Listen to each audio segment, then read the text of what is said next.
Sports Extra Special Edition. Bucs Bonus. Taking on Tokyo. Here's J.P. Peterson. Now here's something you won't find in Tampa Bay. It's called a Capsule Hotel. Here's how it works. If you get too drunk or just miss your train, they stop running at 12:30, you can rent a capsule for about $30 a night. Get your own 7-foot coffin to sleep in. It comes complete with the men's sauna, showers. You can even get a massage. You get up in the morning, put your business suit back on, go back to work. And take a look at this. Two kids who grew up playing their high school football in St. Petersburg. Quarterback Sean King of the Bucs, who played his high school football at Gibbs High, and Markwell Blackwell of the Jets, and of course USF, who played his high school football at Dixie Highlands. Do you think these two ever dreamed about playing football against each other in Tokyo? What an amazing, amazing story. All right, there are other local connections in this football game. For more on that, here's Dan Lucas. They make their living in New York, but the Jets' Donnie Abraham and Marvin Jones view the Tampa Bay area as a second home. Earlier this year, Abraham, a former Bucs defensive back, continued his involvement in Rondé Barber's golf tournament to benefit diabetes. It's Abraham's close relationship with Rondé that keeps Tampa close to his heart.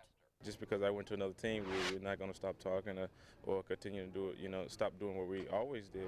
We still call each other before games and still talk to each other about the games and stuff like that. So that's definitely a friendship that we're going to carry throughout our life.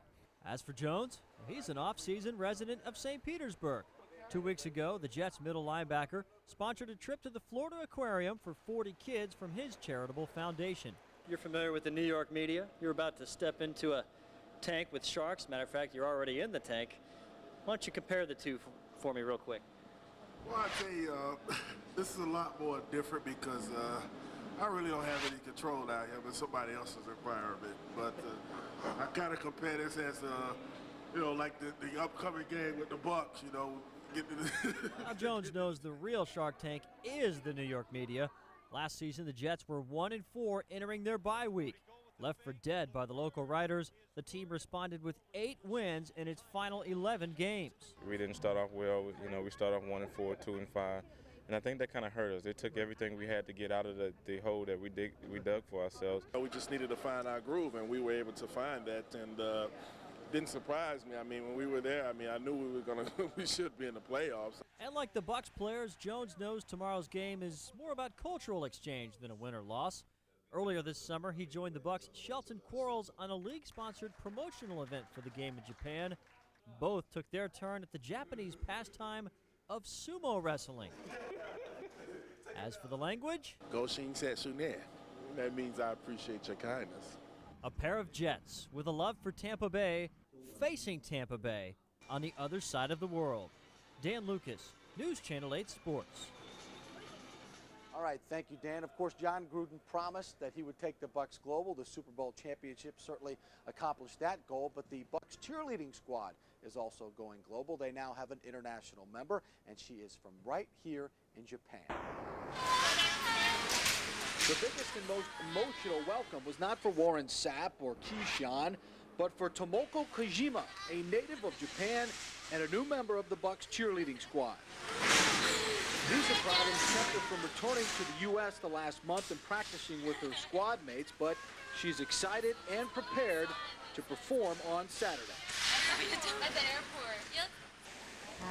I'm so excited now the Bucs is here, and many Japanese people so excited the Bucs come here, and this game is my first game for NFL as NFL cheerleader. So it's in Tokyo.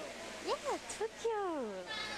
It was really emotional. Tomoko has been here in Japan without us for about a month or so it was really good to get to reunite with her, and we've been sending her videotapes so that she'll be able to perform with us game day. Fulfilling one's life dream translates into any language. Tomoko saved money for 2 years to fly across and try out for the squad. Her Japanese work ethic set her apart from the other girls immediately. In fact, despite the language barrier, she had the highest score on the Bucs football quiz. It's extremely difficult to make the any type of NFL cheerleading team. We have about 400 to 500 people try out each year for the Buccaneers cheerleaders, and there's a lot of inherent difficulties if you're coming from another country. You have your language barriers, different customs, different styles, so it just amazes me the ease Tomoko went through the tryout process. Yeah, she told me it's always been her dream to be an NFL cheerleader, so she was saving her money so that she could come over and fulfill her dream. After her audition, Tomoko left Tampa, flew back to Japan, not knowing if her dream had come true. In a layover in Detroit, she logged on to the Bucs website at the Internet Cafe, saw her name on the squad list, and burst into tears. Your name? Yes. I couldn't believe it, just it, and then crying. And since making the squad, Tomoko has become a huge celebrity here in Japan. Some Japanese media focus me, follow me, and the Japanese big newspaper already, I was, I'm sorry. Big news. Big news, yes. It's been incredible. I mean, obviously the publicity from our home, but being here, she's a celebrity. Yeah. I mean, these people, I have more people from Japan calling me than I've ever had. I have emails every other day from different TV and radio and people over here that she's phenomenal. And what a thrill it will be for Tomoko to perform here on the sidelines on Saturday. All right, when we come back, Roy Cummings of the Tampa Tribune will join me with his thoughts on Saturday's football game, and we'll introduce you to the most famous NFL player here in Japan. And he doesn't even play in the NFL. We'll have that for you when we come back.